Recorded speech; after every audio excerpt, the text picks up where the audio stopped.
Hi guys, আজকে আমরা জানবো মাইক্রোসফট ওয়ার্ডের লেআউট পেজ সম্পর্কে। তো আজকে আমরা জানবো যে মাইক্রোসফট ওয়ার্ডের লেআউট পেজ আমরা কি কাজ করতে পারি এবং একটা পেজে কিভাবে ডিজাইন করতে পারি। তো আমরা প্রথমে চলে যাব মাইক্রোসফট ওয়ার্ডের লেআউট অপশানে এবং এখানে আমরা একটা নিয়ে নিয়েছি অলরেডি প্যারাগ্রাফ। ঠিক আছে, এবার আমরা যেটা প্রথমে যে অপশানটা আছে সেটা হচ্ছে মার্জিন। আমরা মার্জিনে ক্লিক করার পরে আমরা যদি এখানে ক্লিক করি লাস্ট কাস্টম সেটিং, তাহলে এটাতে করলে আমাদের দেখা যাবে যে আমাদের লাস্ট যে কাস্টম সেটিংটা ছিল সেটা কি আছে, সেই হিসাবে আমাদের মার্জিনটা সেট হয়ে যাবে। নেক্সট আমাদের যে অপশানটা আছে সেটা হচ্ছে নর্মাল। এখানে কিছু চেঞ্জ হচ্ছে না, কারণ আমাদের এখন যে মার্জিনটা আছে সেটা হচ্ছে নর্মাল অবস্থাতে, নর্মাল মার্জিন অ্যাপ্লাই করেছি।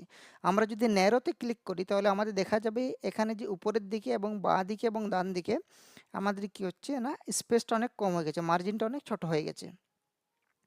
তারপরে যেটা আমাদের অপশান আছে সেটা হচ্ছে মডারেট, মানে আগের থেকে একটুকু বেশি চওড়া হবে আমাদের মার্জিনটা, উপর দিক থেকে, নিচের দিক থেকে এবং সাইড দিক থেকে।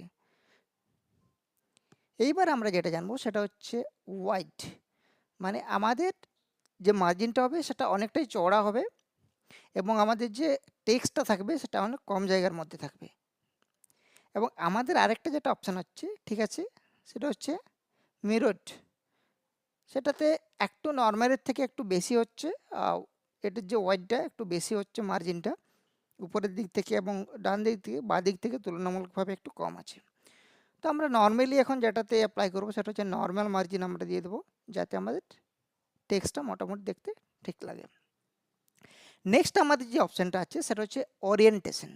ওরিয়েন্টেশন মানে হচ্ছে আমরা একটা পেজকে ভার্টিক্যালি বা হরিজন্টালি প্রেজেন্ট করতে পারি, তার জন্য আমাদের ওরিয়েন্টেশনে করতে হবে। এবং যদি আমরা ওরিয়েন্টেশনে 48 করি তাহলে আমাদের দেখা যাবে এটা ভার্টিক্যালি আছে, এজ ইট ইজ আছে, এটা কোনো পরিবর্তন হলো না। যদি আমরা এটাকে ল্যান্ডস্কেপ করি তাহলে দেখা যাবে যে এটা হরিজন্টালি হয়ে গেছে পেজটা। ঠিক আছে, চেঞ্জটা এখানে বোঝা যাচ্ছে। তো নাও আমরা 48 করে রাখবো, যেটা আমাদের নর্মাল আমরা ইউজ করে থাকি। নেক্সট যেটা হচ্ছে সেটা হচ্ছে আমাদের কালাম। তো আমাদের এই যে টেক্সট আছে একটা একটা সিঙ্গেল কালামের মধ্যে আছে, ঠিক আছে, কালামসের মধ্যে আছে। এটাকে কিন্তু আমরা দুটো কালামস বা তিনটা কালামসে ডিভাইড করতে পারি। এখানে সেই অপশানসগুলো আমাদের আছে। আমরা কালামসে যাব, কালামসে যাওয়ার পরে আমাদের ফার্স্ট কালামে ক্লিক করলে আমাদের সিঙ্গেল কালামস আছে, এখানে কোনো চেঞ্জ হচ্ছে না। আমরা যদি টু কালামসে ক্লিক করি তাহলে দেখা যাচ্ছে যে আমাদের যে টেক্সটটা ছিল সেটা দুটো কালামসে ডিভাইড হয়ে গেছে। এখান থেকে আমাদের তিনটে কালামসে আমরা কিন্তু এটাকে ডিভাইড করে নিতে পারি, তিনটে কালামসে ডিভাইড হয়ে যাচ্ছে। এবং এখানে যে অপশানটা আছে সেটা হচ্ছে লেফট, মানে লেফট সাইডে একটা কালাম থাকবে, রাইট সাইডটা আমাদের কম্বাইন্ড হয়ে গেছে। একই রকমভাবে আমার রাইট সাইডে করতে গেলে রাইট সাইডে কালাম থাকবে একটা এবং লেফট সাইডে যে দুটো কালাম থাকে সেটা কিন্তু কম্বাইন্ড হয়ে গেছে। এখন আমরা কি করব, এখন আমরা এটাকে কয়েকটা কালামে ডিভাইড করে দেবো। আমাদের যদি মনে হতে পারে যে আমাদের কালামসগুলোকে একাধিক তিনের থেকে বেশি কালামসে আমরা ডিভাইড করতে চাই, তার জন্য আমাদের যেতে হবে মোর কালামসে এবং এখানে আমাদের যত সংখ্যক দিতে চাই, আমি 5টা কলামস ডিভাইড করছি, দেন ক্লিক অন ওকে। তো দেখা যাবে এটা 5টা কলামসে ডিভাইড হয়েছে। এটা নর্মালি আমরা বিভিন্ন যখন নিউজ পেপার পড়ি বা খবরের কাগজে আমাদের অনেক ছোট ছোট যে সমস্ত নিউজগুলো হয় সেগুলো অনেক সময় বিভিন্ন দুটো বা তিনটে কলামসে আমাদের ডিভাইড করা থাকে এবং সেখানে যেহেতু ওয়ার্ডের সংখ্যা কম থাকে সেজন্য এদেরকে ছোট কলামসের মধ্যে একটা সরু জায়গার মধ্যে, লম্বা জায়গার মধ্যে আমরা অ্যাডজাস্ট করে নিতে পারি। তো আমরা এখন এটাকে মোর কলামসে গিয়ে একটু দেখে নেবো কী কী অপশান আছে, 5টা আছে। তাছাড়া আমরা কি করতে পারি, এখানে স্পেসটা আমরা চেক করতে পারি যে আমরা স্পেসটা কত রাখবো, ওয়াইডটা আমরা কত রাখবো, সেটা আমরা দেখতে পারি। আমরা ইকুয়াল কালামস ওয়ার্ড প্রত্যেকটা কালামের আমরা যদি ওয়াইডটা চওড়াটা একই রাখতে চাই সেটাও করতে পারি, আবার যদি আমরা এখানে কম বেশি করতে চাই তাহলে কিন্তু আমি কম করতে পারি। ঠিক আছে, আমি যদি প্রথমেরটাই চাইছি যে চওড়াটা একটু বেশি করব, এখানে আমি 2 করে দেবো, কিন্তু তাহলে এটাকে প্রথমেটা একটু বেশি হয়ে যাবে। ঠিক আছে, প্রথমে চওড়াটা কিন্তু একটু বেশি হয়ে যাচ্ছে। তো এরকমভাবে আমি এটাকে বিভিন্নভাবে কলামসগুলোকে অ্যারেঞ্জ করতে পারি অ্যাজ পার মাই রিকোয়ারমেন্ট। আমরা যদি ইকুয়ালি করতে চাই তাহলে এখানে আমরা চেক করে দেবো, তাহলে আমাদের যে সমস্ত কলাম আমরা ক্রিয়েট করছি এখানে প্রত্যেকটি কলাম কিন্তু ইকুয়ালি স্পেস কন্টেন্ট করবে। আমি এখানে ওকে করে দিচ্ছি। নাও আমরা কি করব, এখন একটা কলামে কিন্তু এটাকে ডিভাইড করে নেব, একটা কলামে পরিণত করে নেব, রাইট? এবার আমাদের যেটা জানবো সেটা হচ্ছে মাইক্রোসফট ওয়ার্ডের লেআউট যে পেজে আছে সেখানে ব্রেকস, ব্রেকসের মধ্যে প্রথম হচ্ছে পেজ ব্রেকস। তো আমাদের পেজটা এখানে ব্রেক হয়ে যাবে, আমার যেখানে কারসারটা থাকবে, আমি যদি কারসারটা ধরুন লাস্ট কলামে রাখছি, আমি এখানে রাখছি, তাহলে দেখা যাবে যে আমার নেক্সট যে পেজটা হবে সেটা রিডিং থেকে শুরু হবে, নেক্সট পেজে যেটা লেখা থাকবে সেটা রিডিং থেকে স্টার্ট হবে, ঠিক আছে? তো আমি এখানে ব্রেকসে যাব, ব্রেকসে যাওয়ার পর আমি পেজটাকে ডিভাইড করে দেবো, ঠিক আছে? তাহলে রিডিং থেকে এখানে আমার এই নতুন পেজটা শুরু হয়ে গেছে, শুধুমাত্র এইটাই আছে, বাকিটা কিন্তু আমার ফার্স্ট পেজে আছে। তো আমরা যেখানে কারসারটা রাখবো তারপরে যেখান থেকে আমরা ব্রেকটা করব সেখান থেকে কিন্তু আমাদের নেক্সট পেজে সেই পরিমাণ আমাদের যে কন্টেন্টটা থাকবে সেটা কিন্তু, বা যে টেক্সটটা থাকবে সেটা কিন্তু নেক্সট পেজে শুধুমাত্র যাবে। এখান থেকে আমরা যেটা করতে পারি, এখান থেকে আমরা যেটা করতে পারি সেটা হচ্ছে কলামস, ঠিক আছে? একটা কলামস এখানে ক্রিয়েট করতে পারি। এই কলামসটা আমরা পরে দেখাবো যে কলামসটা আমাদের কিভাবে কাজ করে। নেক্সট আমাদের যেটা হচ্ছে টেক্সট র্যাপিং। টেক্সট র্যাপিংটা আমাদের খুব একটা কাজে লাগে না, আমাদের যদি কোনো একটা টেক্সটকে র্যাপ করতে মানে র্যাপিং করতে হয় তাহলে আমাদের এখানে আমি সেভটাকে করে দিলাম, তারপরে যদি আমি এখানে টেক্সট র্যাপিং করি তাহলে সেটাকে আমাকে পাশে নিয়ে যাবে আর কি, যে গ্যাপটা থাকবে সেই গ্যাপটা থাকবে না, একটা নির্দিষ্ট ডিস্টেন্স মেনটেন করে সে কিন্তু টেক্সটটাকে গুছিয়ে নেবে আর কি। নেক্সট যেটা আমাদের হচ্ছে সেটা হচ্ছে নেক্সট পেজ। আমরা এটার সাহায্যে নেক্সট পেজে যেতে পারি, এখানে আমি যদি ক্রিয়েট করি তাহলে আমরা নেক্সট পেজে চলে গেছি, 3-4টা পেজ আমাদের কিন্তু ক্রিয়েট হয়ে গেছে মাঝে, ঠিক আছে? তারপরে আমাদের যেটা আছে সেটা হচ্ছে কন্টিনিউয়াস, রাইট? কন্টিনিউয়াস কি করে, কন্টিনিউয়াস আমাদের একটা সেকশন ক্রিয়েট করে, যেটা আমরা একটু পরে জানবো যে সেকশনটা আমাদের কিভাবে ক্রিয়েট করছে আমাদের সেই কন্টিনিউয়াসটা।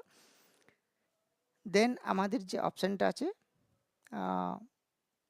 ইভেন্ট পেজ, ইভেন্ট পেজে আমরা চলে যাব 4 নম্বর পেজে, সরি এখন আমরা আছি 6 নম্বর পেজে, যেহেতু 4 নম্বর পেজটা আমাদের অলরেডি ক্রিয়েট ছিল, এটা আমাদের 6 নম্বর পেজের মধ্যে 4 নম্বর পেজে আছে, 6টা পেজের মধ্যে। আমরা যদি আবার এখানে যাই ব্রেকসের মধ্যে এবং আমরা অড পেজে ক্লিক করি তাহলে যে কোনো আমরা অড পেজে একটা চলে যাব, 7টা পেজ ক্রিয়েট হয়েছে, তার মধ্যে আমরা 5 নম্বর পেজে আছি, এখানে দেখা যাচ্ছে সেটা, ঠিক আছে? এবং আমরা যদি আবার চাইছি যে আমরা একটা ইভেন্ট পেজে চলে যাব তাহলে কিন্তু আমরা চলে যাব 8 নম্বর পেজে, ঠিক আছে? এটা হচ্ছে আমাদের 8 নম্বর পেজ, ঠিক আছে? 6 নম্বর পেজে আমরা চলে গেছি, সরি 8 নম্বর পেজে চলে গেছি, 8 অফ 8, মানে 8টা পেজ ক্রিয়েট হয়েছে, তার মধ্যে 8 পেজে আমরা এখন আছি। তো এইভাবে আমরা একটা পেজকে ব্রেক করতে পারি এবং আমরা বিভিন্ন রকমভাবে পেজটাকে ডিভাইড করে নিতে পারি। এরপরে আমরা যেটা অপশানটা আছে সেটাতে আমাদের আছে আমাদের যে অপশানটা আছে সেটা হচ্ছে যে লাইন নাম্বারিং, ঠিক আছে? এই লাইন নাম্বারিং করার জন্য যেটা আমাদের প্রয়োজন সেটা হচ্ছে একটা আমাদের টেক্সট প্রথমে এখানে নিয়ে নিতে হবে,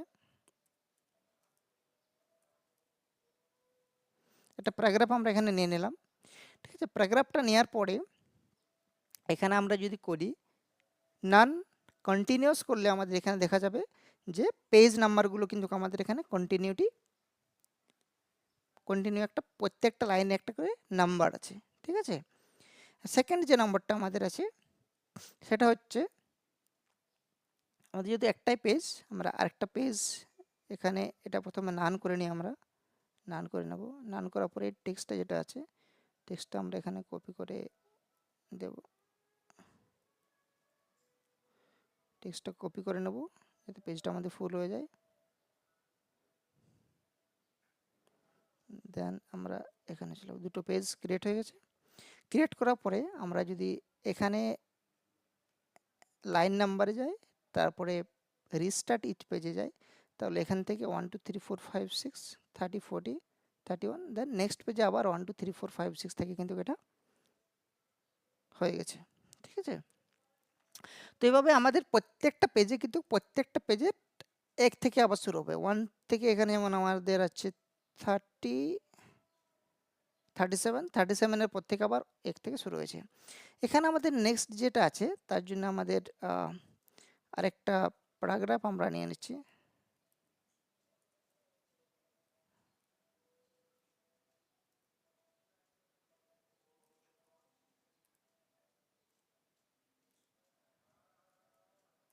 ঠিক আছে?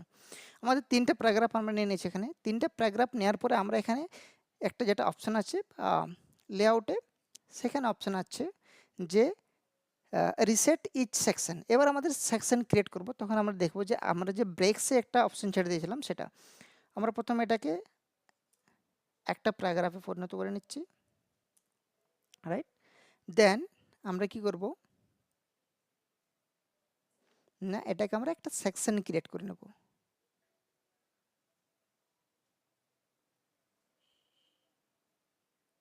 ঠিক আছে, এখানে আমি এটাকে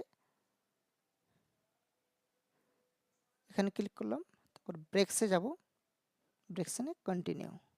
এটা একটা প্যারাগ্রাফ ক্রিয়েট হয়ে গেছে, বাট এটা একটা সেকশন, এটা একটা সেকশন হিসাবে কাউন্ট হবে। নেক্সট আমরা এখানে যাব এবং ব্রেকসে যাব, ব্রেকসে গিয়ে আমরা কন্টিনিউসে ক্লিক করব। এখানে একটা প্যারাগ্রাফ, বাট এটা একটা সেকশন হিসাবে কিন্তু কাউন্ট হয়। পুরো টেক্সটটাকে আমি এবার সিলেক্ট করে নেব। সিলেক্ট করে নেওয়ার পরে আমি লাইন নাম্বারে গিয়ে নিয়ে আমাকে চুজ করতে হবে রিস্টার্ট ইচ সেকশন, মানে নাম্বারটা প্রত্যেকটা সেকশন থেকে কিন্তু শুরু হবে। তাহলে 3টা সেকশন আমি এখানে তৈরি করেছিলাম, 3টে সেকশনে দেখো এখানে 1 2 3 1 2 3 4 1 2 3 4 5 6। ঠিক আছে, এইভাবে আমার কিন্তু নাম্বারগুলো হয়ে গেছে। তো এটা আমি নান করে দিচ্ছি অ্যান্ড রাইট। এইবারে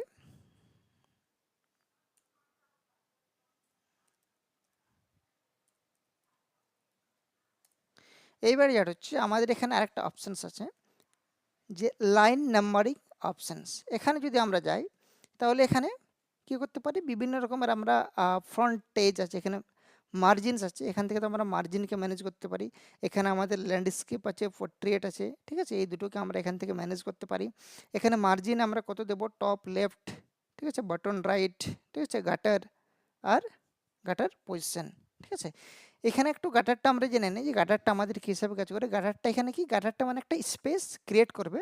কোথায় ক্রিয়েট করবে না, আমি এখানে অপশান আছে লেফটে করবে না রাইটে করবে। ঠিক আছে, এটা আমি 2 নিয়ে নিলাম, 2.2, এটাকে আমি লেফট সাইড সিলেক্ট করে গেছি। আমি যদি ওকেতে ক্লিক করি তাহলে দেখা যাচ্ছে যে লেফট সাইডে আমি কিন্তু একটা গাটার ক্রিয়েট করেছে। গাটার ক্রিয়েট করা মানে একটা স্পেস ক্রিয়েট করেছে, এবং সেই স্পেসটা কোন দিকে আছে না, লেফট সাইডে আছে। ঠিক আছে, এটা কি হচ্ছে গাটার ক্রিয়েট।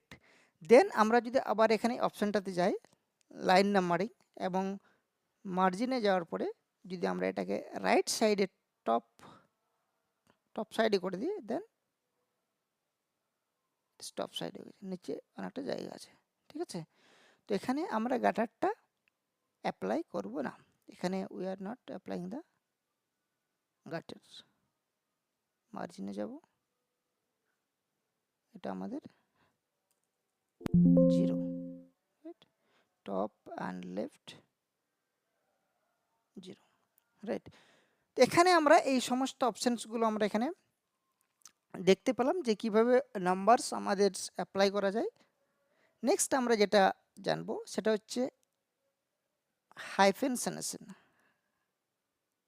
হাইফেনেশন, ঠিক আছে, এই হাইফেনেশনটা কি না, আমাদের যদি কোনো হাইফেনেশন আমাদের এখানে আছে নো, এটা আমরা যদি অটোমেটিক করি, অটোমেটিক করার পরে আমাদের কি হবে, আমি যদি এটাকে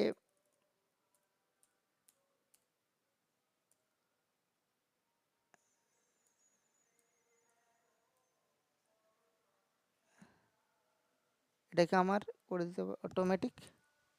অটোমেটিক করার পরে এখানে একটা হাইফেন ক্রিয়েট হবে, রাইট। আমি just try to here, right, now you can check. এখানে আমাদের একটা পিকচারটা যেটা ক্রিয়েট হয়েছে, পিক অ্যান্ড PICTURES পিকচার্স। আমাদের সব সময় যদি কোনো লাইনের শেষে যদি কোনো সেন্টেন্স কোনো ওয়ার্ড আমরা লিখি এবং সেই ওয়ার্ডটা যদি আমাদের কমপ্লিট না হয় তখন একটা হাইপেন ক্রিয়েট হয়, এবং যে হাইপেনটা আমাদের রিপ্রেজেন্ট করছে যে সেই ওয়ার্ডটাকে আমরা কন্টিনিউ করছি। মানে PIC-TURES, এটা মানে হচ্ছে প্রথম 3টা লেটার এবং লাস্ট 5টা লেটার আমাদেরকে একসঙ্গে প্রোনাউন্স করতে হবে। ঠিক আছে, তো সেই জন্য এখানে হাইফেনটা আমরা ইউজ হচ্ছে, এটা হচ্ছে হাইফেনেশনের কাজ। এটা যদি হাইফেনেশনটা যদি আমরা অটোমেটিক করে রাখি তাহলে কিন্তু এটা এইভাবে আমাদের বিভিন্ন হাইফেনেশনে কাজ করবে। যদি কোনো ওয়ার্ড কোনো লাইনের শেষে আসে এবং সেই ওয়ার্ডটা যদি কমপ্লিট না হয় তখন সেই ওয়ার্ডের লেটারের মাঝে একটা হাইফেনেশন ক্রিয়েট করে সেই ওয়ার্ডটাকে কন্টিনিউটিটাকে বজায় রাখে, রাইট। এবার আমরা জানবো ইনডেন্ট। এই ইনডেন্ট কি? ইনডেন্ট দেখা যাচ্ছে যদি আমি এটাকে লেফট সাইডে করি, সিলেক্ট করে নিলাম, রাইট সাইড করলাম, তাহলে টেক্সটটা কিন্তু আমার ছোট হয়ে যাচ্ছে, ঠিক আছে।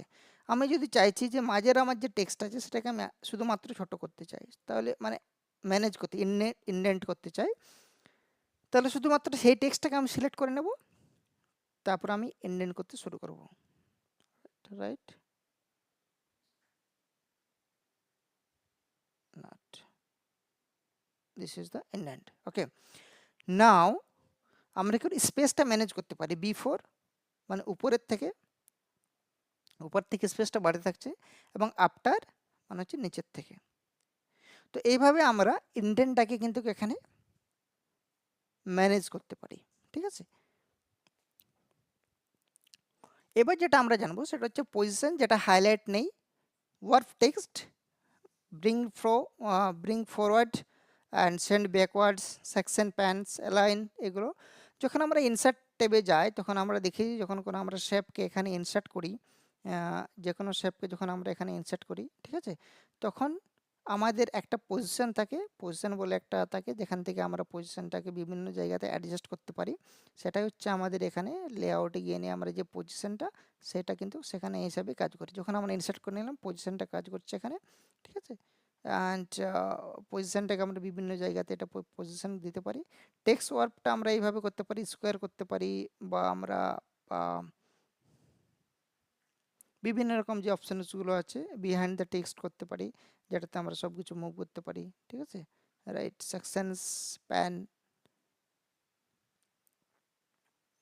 তো এটাই হচ্ছে আমাদের মাইক্রোসফট ওয়ার্ডের লেআউট পেজের যে বিভিন্ন ট্যাবগুলো ছিল এবং যে ইম্পর্টেন্ট স্টেপগুলো ছিল সেগুলো আমরা প্রায় সবই ডিসকাস করেছি।